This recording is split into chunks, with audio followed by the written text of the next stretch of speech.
conversar um pouco sobre liberdade intelectual. Já paramos para pensar o que é liberdade intelectual? Via de regra, nós ouvimos isso muito nas questões filosóficas, né? E todos nós falamos em liberdade, ouvimos sobre liberdade, mas o que é a liberdade? Principalmente a liberdade intelectual.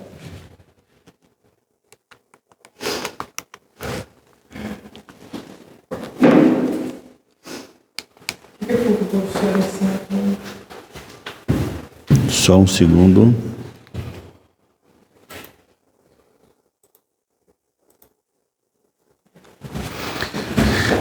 Liberdade intelectual é o direito da liberdade de opinião e de expressão, conforme definido pelo artigo 19 da Declaração Universal dos Direitos Humanos. Trata-se de um direito básico de todo ser humano no planeta. Isso é um direito básico de um ser humano. Poder ter a sua opinião, certo? E poder fazer aquilo que ele entenda e queira fazer, prejudicando ou não uma outra pessoa. Isso é liberdade intelectual. Ele pode pensar o que ele quiser, ele pode falar o que ele quiser. É óbvio que para isso existem leis quando você fere, você prejudica alguém, mas você tem liberdade de viver como você quer, do jeito que você quiser. Você só não pode, com essa liberdade intelectual, você prejudicar outra pessoa ou outra comunidade.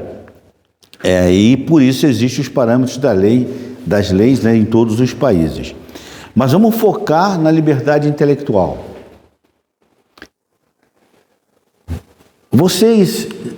Como vocês se sentem? Vocês entendem que tem essa liberdade? Vocês pensam e agem exatamente como vocês gostariam de pensar e de agir?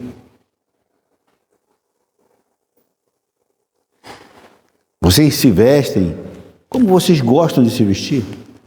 Vocês falam aquilo que realmente vocês sentem? Nós fazemos isso? Então, vamos entender um pouquinho mais sobre isso, olha. O fato é que nós adotamos crenças, opiniões, ideias que muitas vezes, quase sempre, imperceptivelmente, né? Muitas vezes não sabemos nem de onde se originaram, sem pensar em suas causas e motivos, sem saber se seria ou não coerente com a realidade. Operamos através do imaginário, das representações e induções subliminares ou escrachada pela repetibilidade. Olha que interessante. Nós normalmente temos um quadro de múltiplas ideias, múltiplos perfis, né? E olha que normalmente quando alguém nos fala alguma coisa, ou quando nós somos induzidos a algo, como eu estou aqui agora falando para vocês, automaticamente vocês estão interpretando o que eu estou falando, baseado naquilo que eu estou mostrando. Mas quem vai sair daqui e verificar se aquilo que eu estou falando realmente é um fato? Ou foi simplesmente eu que fui ali, escrevi e estou agora passando para vocês essas informações? Quantas vezes nós repostamos comentários, opiniões, vídeos, que nós nem sequer sabemos se aquilo é verdade ou não? Então, o cuidado com essa liberdade intelectual. E por que onde nós nos contaminamos com diversos tipos de opiniões, diversos tipos de estilo, crenças. Se nós observarmos as religiões, o que acontece? Cada religião tem seu dogma, tem a sua forma de ser. E se você perguntar a cada um, eles estão corretos. Todos eles estão corretos. E se o foco for Jesus ou for o Deus que seja, o Deus dele sempre vai ser o melhor, o verdadeiro. Mas de onde ele tirou isso?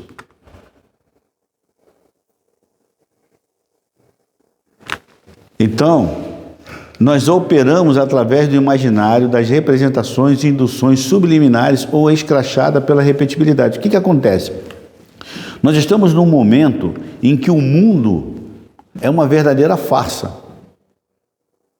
Nós não podemos acreditar em nada que acontece, nada que a mídia coloca, porque tudo é tendencioso. Eu não vou divulgar nada que vai me prejudicar. Eu não vou falar nada que possa tirar algo de mim, eu possa perder alguma coisa. Então, o que nós ouvimos, o que nós estamos vendo no momento, é algo que interessa para alguém e não o fato. Hoje é muito raro você ouvir alguém ou algo que vai falar exatamente o fato. Porque já existe um ditado muito antigo que se a farinha é pouca, meu pirão primeiro. Então hoje isso está escrachado. Antigamente isso era subliminar. O pessoal usava isso para fazer propaganda em marketing, para botar uma musiquinha e você saber que aquilo representava a musiquinha da Coca-Cola, por exemplo. Então vinham certas mensagens lá no cantinho para que você pudesse ler e ir gravando aquilo. Todo dia você ouvia um pouquinho pela repetibilidade.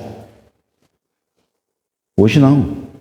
Hoje as pessoas afirmam, veemente afirmam, falam uma mentira tantas vezes até que essa mentira se torna uma verdade. As pessoas começam a divulgar isso como a sua verdade. Porque, principalmente, quando aquilo que está sendo falado, de alguma maneira encanta aquela pessoa, eleva aquela pessoa. Então ela assume aquilo como verdade. Porque é legal para ela, fez bem para ela. Está dentro do perfil, dentro do padrão, dentro do que ela gosta, da forma com que ela se sente bem. Então aquilo é viável. Esse estado psíquico, uma vez estando oculto da nossa própria consciência analítica, nos passa despercebido. Por quê? Exatamente pelo que eu falei, porque nós gostamos. Nós queremos aquilo nos faz bem. De alguma maneira, nós estamos condicionados àquilo que nós estamos vendo, àquilo que nós estamos sentindo, à forma com que nós nos vestimos, o estilo de música que nós ouvimos, a religião que nós praticamos. Então nós acabamos nos envolvendo e isso para nós é uma coisa muito natural, muito tranquila. Muitas vezes não existe nem má fé nas nossas atitudes. Nós não estamos fazendo aquilo por mal, mas nós não sabemos o que estamos fazendo. Nós não avaliamos o que nós estamos fazendo. Nós não buscamos o fato. Alguém posta uma notícia. Fulano de tal, aconteceu isso, ele fez isso. A notícia foi dada. Um exemplo muito forte que aconteceu em São Paulo, alguns de vocês devem lembrar, teve uma escola e que foi uma criança, né, fez uma reclamação de que o diretor da escola estava abusando dela, junto com mais duas outras coleguinhas.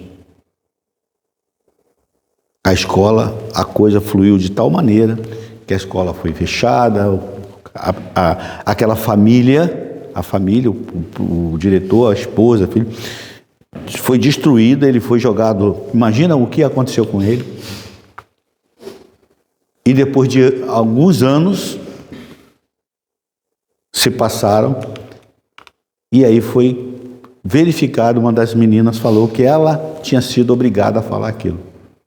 Que o professor, que chamava de professor, nunca tinha encostado nelas. Porque tinha uma garota que ficou brava com o professor e acabou inventando essa história. E obrigou as duas amiguinhas, e convenceu as duas amiguinhas a falar isso, a falar a mesma coisa que ela. Então veja bem, a opinião pública comprou aquilo como se fosse uma verdade. Crucificou uma pessoa idônea, um empresário, acabou com uma família, porque alguém um dia decidiu falar algo que não era verdade. Então, muitas vezes isso acontece conosco no nosso dia a dia. Nós julgamos as outras pessoas porque elas não são como nós, não pensam como nós. Uma coisa é uma opinião, é um direito você ter a sua opinião. Outra coisa é um fato. Você pode gostar de uma pessoa, você, na sua opinião, você gosta daquela pessoa, você quer conviver com aquela pessoa. Mas você tem que ter a consciência que aquela pessoa pode ser uma pessoa idônea ou não. Nós conhecemos, tem muitos bandidos famosos, certo? Muitos bandidos famosos. Todos esses bandidos famosos que mataram, que estupraram, que corromperam, todos eles têm pai, têm mãe, têm filho, têm esposa, têm amante, têm amigo, todos eles têm. Então, todos eles têm pessoas que gostam deles. Mas isso não muda o que eles são. Então, são coisas diferentes. Você pode ter uma opinião, você pode ter uma preferência. É um direito seu, a escolha é sua. Mas o que você não pode fazer é contaminar os outros, mentir para os outros e brigar com os outros para que os outros tenham a mesma opinião que você, tenham o mesmo pensamento que você. Então, esse é o cuidado que nós precisamos ter justamente para respeitar, para ter liberdade intelectual. Liberdade intelectual é isso. Eu sou eu, você é você. Eu faço aquilo que eu gosto, aquilo que eu me sinto bem, e você faz aquilo que você se sente bem. Podemos conviver junto? Claro, devemos. No nosso Brasil, imagina você pegar um gaúcho, raiz, Passo Fundo, Bombacha, e levar ele para vender paçoquinha lá na praia uma das praias da Bahia. No mínimo vai ser estranho, né? Mas pode? Claro que pode. Qual o problema? Eu encontrei lá no Nordeste um gaúcho de Bombacha, numa praia lá no Nordeste, e fui lá, foi bom, conversamos bastante lá, mas não é tipo, não é natural, não é normal, mas está tudo certo. Olha quantas pessoas com perfis diferentes, com sotaque diferente, com atitude diferente nós temos no Brasil. Aí o pessoal usa aquele chavão, né? Ah, o baiano é sossegado, o baiano é isso, o baiano é tal, é devagar, carioca não gosta de trabalhar, paulista é não sei o quê, gaúcho é grosso. E cada um traz um perfil, porque ouviu alguém falar. Então, nós falamos, agimos, pensamos e nos condicionamos a partir do que a sociedade à nossa volta faz e pensa.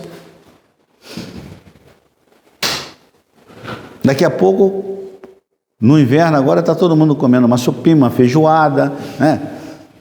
E é gostoso comer um fundizinho, todo mundo adora comer no inverno. Daqui a pouco o sol começa a brilhar, em setembro começa a correria para a academia. O desespero para perder os quilinhos que ganharam no inverno. Por quê? Porque existe um padrão. Tem pessoas que passam a vida toda brigando com 4, 5 quilos. Passa a vida toda brigando aquilo, é dieta, é regime, faz aquilo, e nunca perde, ganha, perde, ganha, perde, ganha, perde, ganha, perde, ganha. Cara, assume que você tem 4, 5 quilinhos a mais e está tudo certo. Quem foi que disse que você tinha que ter 68,5 quilos? Uma tabela? Olha o sacrifício que você passou a tua vida toda e nunca conseguiu chegar no peso. Chegava um mês em 12 meses. Então, alguém criou esse conceito. Alguém criou esse padrão para quem?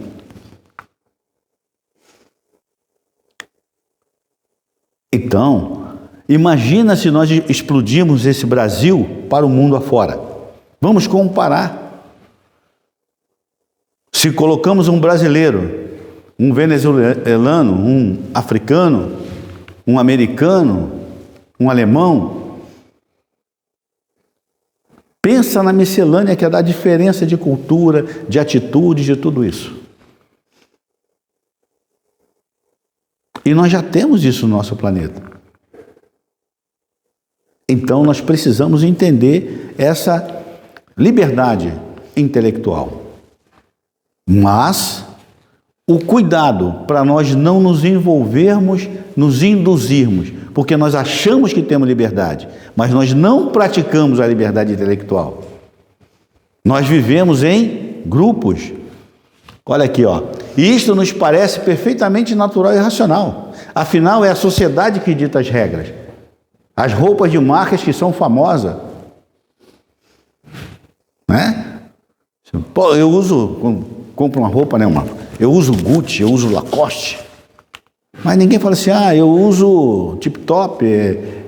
Hoje até a Hering já está fazendo um sucesso, mas é a Hering, a Pool, não, comprei uma calça da Pool. E aí, Pool?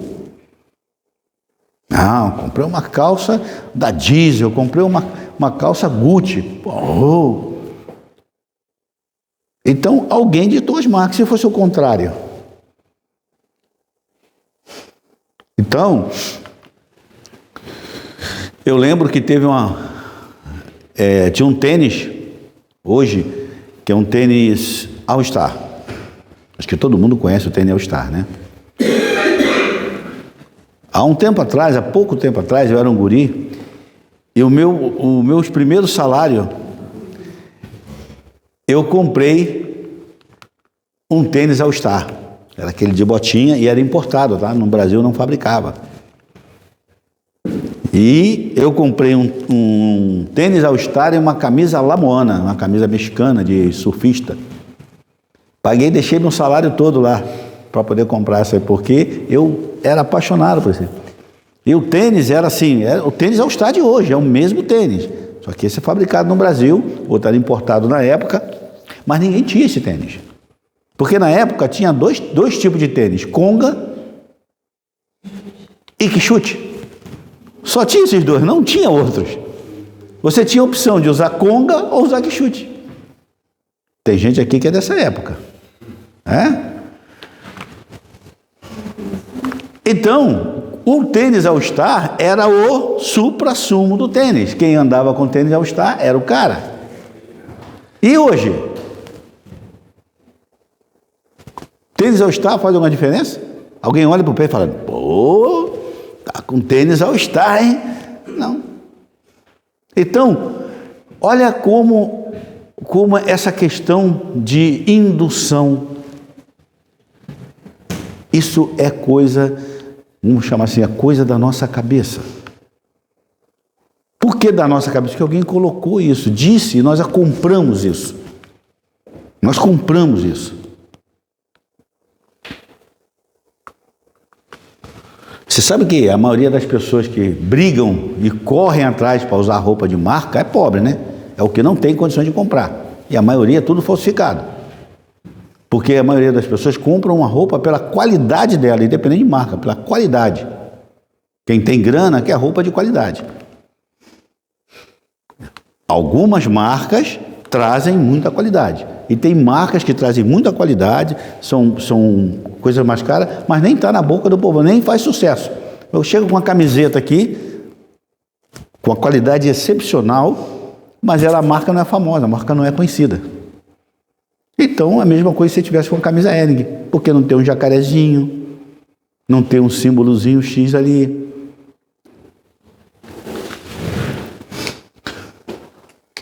Pois estar numa tribo ou numa vibe nos dão a sensação acolhedora do real, verdadeiro e racional.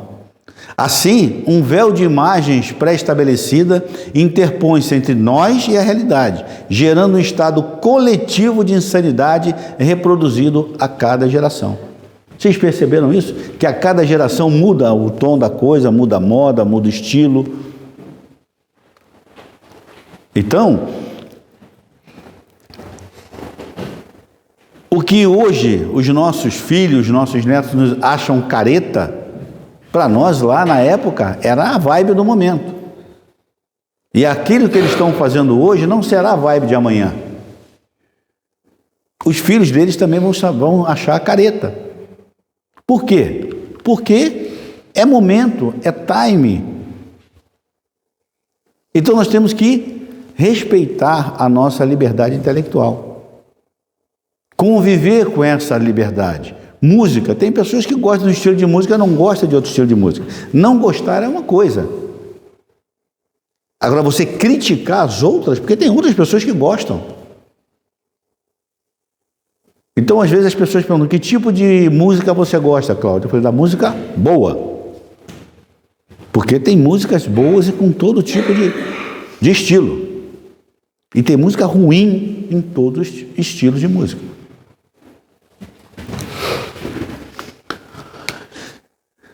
Então, nós temos que... Isso aqui está acontecendo hoje, ó.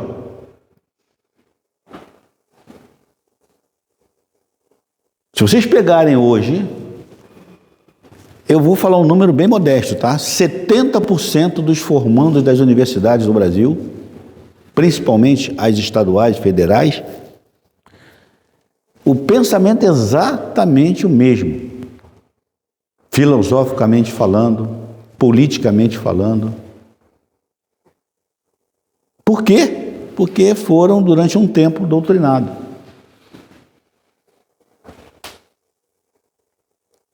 Então nós precisamos resgatar isso dentro de nós. Nós fomos condicionados a precisar das referências alheias, do que rola, da moda, dos totens, de sonhos e até dos atos falhos, sintomáticos de que algo não vai bem. Você já viu que as pessoas às vezes falam, nossa, você não está legal. O que houve? O que está acontecendo?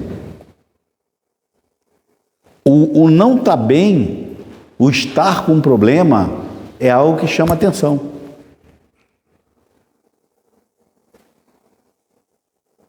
As pessoas, muitas vezes, elas ficam mais satisfeitas quando você está com problema do que quando você não está com problema. Por quê? Porque nós temos aquela inveja boa, né? Inveja branca. Não existe inveja boa, não existe inveja branca. Inveja é inveja. Inveja é inveja.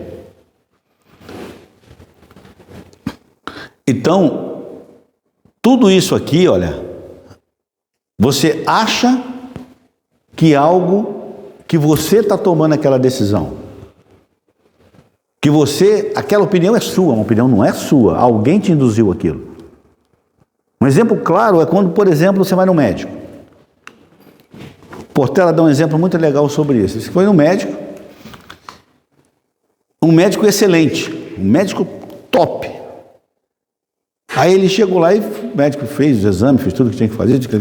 Aí o médico começou a falar com ele sobre um outro assunto. E esse outro assunto, o Portela dominava. Olfato, ele conhecia o assunto.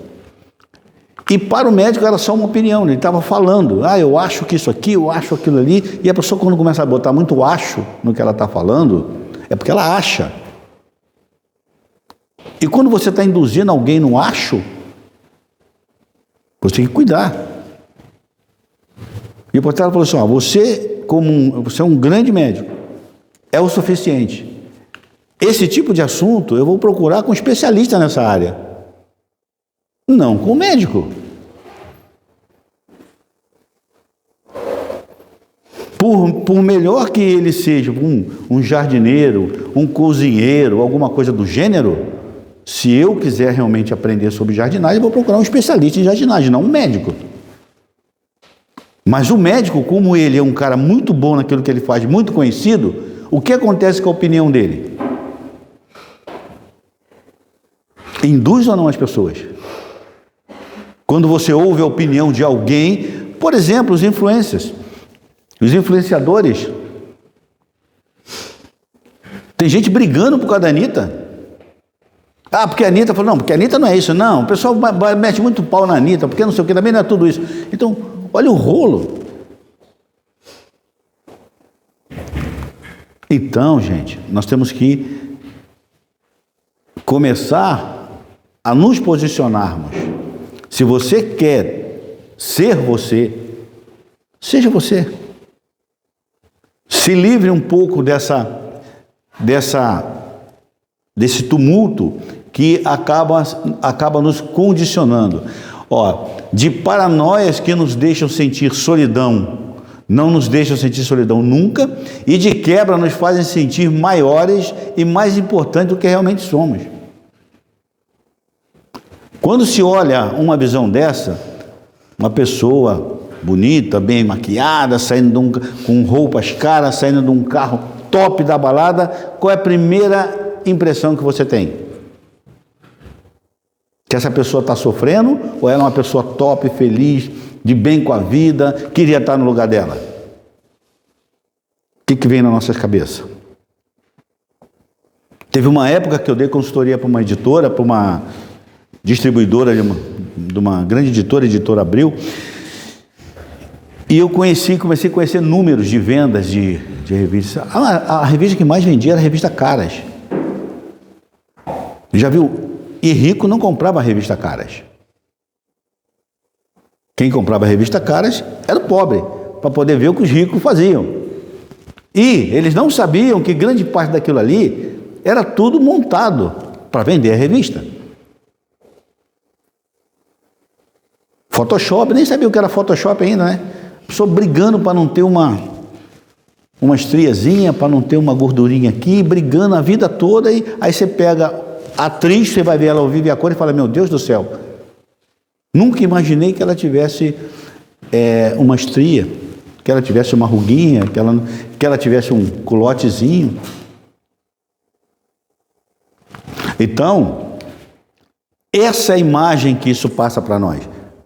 Agora, será que essa pessoa está feliz? Aquilo ali transmite felicidade, transmite liberdade?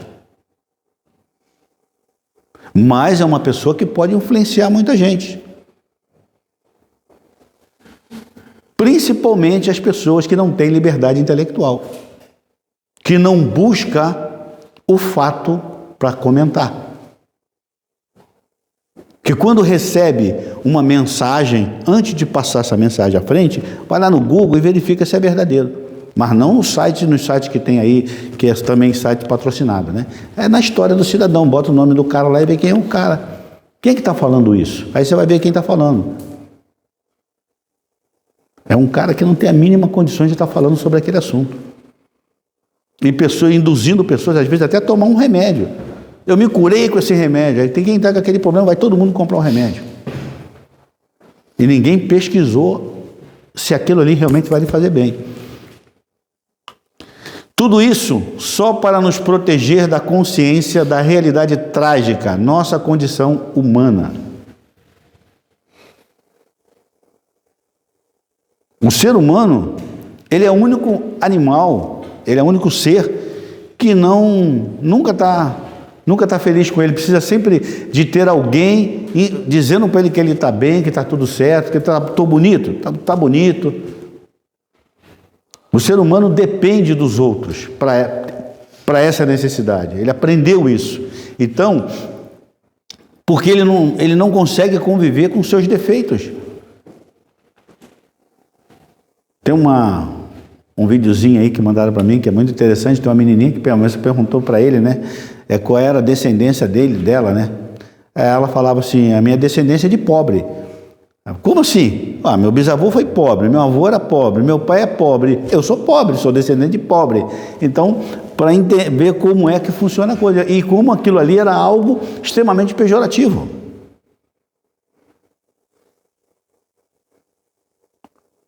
Então, a pobreza, ela não está no nível de grana que você tem, e sim na qualidade do espírito que você tem. Isso sim, é na tua qualidade que você define a pobreza ou a riqueza. Porque eu conheço muito pobre que tem um espírito milionário, e conheço muito rico que é um pobre coitado. Porque todos nós, daqui a 100 anos, nós não estaremos aqui, nenhum de nós. Essa é a única certeza que nós temos. E tudo que nós temos, seja nada ou seja tudo, nós vamos levar para onde nós vamos. Porque até hoje ninguém conseguiu levar. Por aí já começa uma avaliação da nossa liberdade intelectual. Então eu posso ter minha liberdade intelectual. Por que eu tenho que brigar a vida toda para ser milionário, se eu não vou levar nada disso comigo? Por que eu tenho que ofender as pessoas? Por que eu tenho que brigar por uma situação?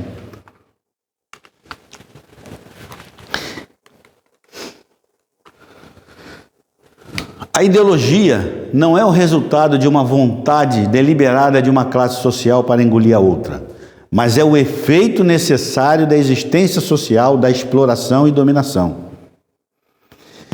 É a interpretação imaginária da sociedade do ponto de vista de uma única classe social. Aquilo que eu falei antes, todo mundo acha que está certo. Ninguém tem que engolir o outro. Não existe certo ou errado, existe aquilo que eu sou, existe o meu propósito. Quando um garoto, por exemplo, está na escola, ou principalmente um garoto, aquela questão do machismo, né? E ele não consegue tirar boas notas em matemática, o pessoal começava, o pai e a mãe começavam a brigar. Não, você tem que ser para matemática. E o pai puxa muito pelo lado da matemática. Agora vamos imaginar que esse garoto vai ser um grande Mozart, um Bach, vai ser um Van Gogh. E o que tem a ver matemática com isso aí? Então por que ele tem que tirar 10 em matemática? Não dá para tirar um 7. Ele vai tirar 10 em arte, música. Inclusive em países desenvolvidos já tem esse tipo de escola, onde você vai por avaliação da criança, com a tendência da criança. E aí a criança vai se direcionando dentro da escola, aprendendo o básico no básico e aprendendo aquilo que ela se sente melhor, que ela gosta, dando um maior conteúdo para ela, para se desenvolver. Porque tem muitas pessoas que já são frustradas na escola, porque não conseguem tirar notas suficientes de determinada matéria, que eles nunca vão utilizar na vida deles. Mas eles são pressionados a tirar 9 na escola. Então, vocês acham que essa criança vai ter liberdade intelectual? Se elas já são pressionadas lá a tirar nota 9, 10 numa matéria que elas nunca vão usar na vida delas? Quem é aqui que lembra, sabe fazer uma equação do segundo grau? Mas teve que ralar lá na escola para poder aprender a equação do segundo grau. Quem usou aqui a equação do segundo grau para alguma coisa na vida? Mas tinha que tirar 9, senão não passava. A história sendo contada por quem ganhou, a luta contra a desigualdade acabou e os desiguais, ou seja, aqueles que ainda não enlouqueceram ou se suicidaram, perderam. O que são os desiguais? São aqueles que não conseguiram ficar magrinho, aqueles que não conseguiram o carro que gostaria, o namorado que gostaria, a namorada que gostaria, morar, ter sua casa na praia, aquele que fica olhando lá o Instagram e não consegue uma comparação, sempre está para baixo. Por que vocês acham que esses níveis de depressões estão matando as pessoas? Quantas pessoas estão se suicidando? Nós já falamos isso aqui no Instituto diversas vezes, porque nós atendemos pessoas aqui, amanhã é dia de tratamento externo, e as pessoas chegam aqui nesse nível. Nós não estamos falando só pelos números que nós olhamos nas estatísticas. Nós estamos observando as pessoas que nos procuram aqui toda a semana. E elas vêm de quê? Elas vêm disso aí. frustrações. Você tem que ganhar sempre, ganhar sempre, ganhar sempre. Por que um pedreiro não pode ser feliz? Por que ele não pode ter liberdade intelectual? Quem foi que falou isso? Eu conheço muitas pessoas, né? Como pedreiro, como montador mecânico, como torneiro, que tem uma vida muito melhor, tem liberdade intelectual, tem família, tem uma tranquilidade muito maior do que, vivem muito melhor do que pessoas que têm muita grana. Porque as pessoas são presas a esses estigmas que nós estamos comentando aqui. Então, por que está acontecendo muito suicídio? Porque as pessoas não conseguem atingir esses padrões. A pessoa se prende, ela deixa de ter liberdade intelectual. E quando você perde a sua liberdade intelectual, quando você passa a viver aquilo que alguém está imputando, você não está vivendo mais a sua vida. Você está vivendo a vida do outro, a vida dos outros, a vida que os outros gostariam que você vivesse. Então você tem que ser você, do jeito que você é. Altinho, baixinho, gordinho, magrinho, feinho, lindinho, durinho, com grana. Você tem que aprender a viver desse jeito. Porque a felicidade, ela é como uma escada. Você não precisa chegar no topo para ser feliz. Você pode ser feliz em cada degrau que você estiver.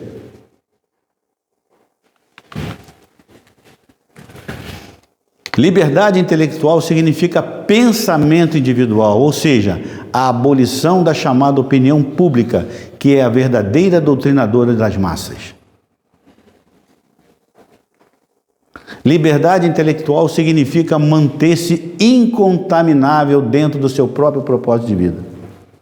Ou seja, seja você. Faça por você. Conquiste por você. E não perca o seu propósito. Aí você vai ser uma pessoa com liberdade intelectual. Isso vai te trazer paz de espírito e tranquilidade. Porque a felicidade, como dizia o mestre, não é desse mundo. Muito obrigado, uma boa noite a todos.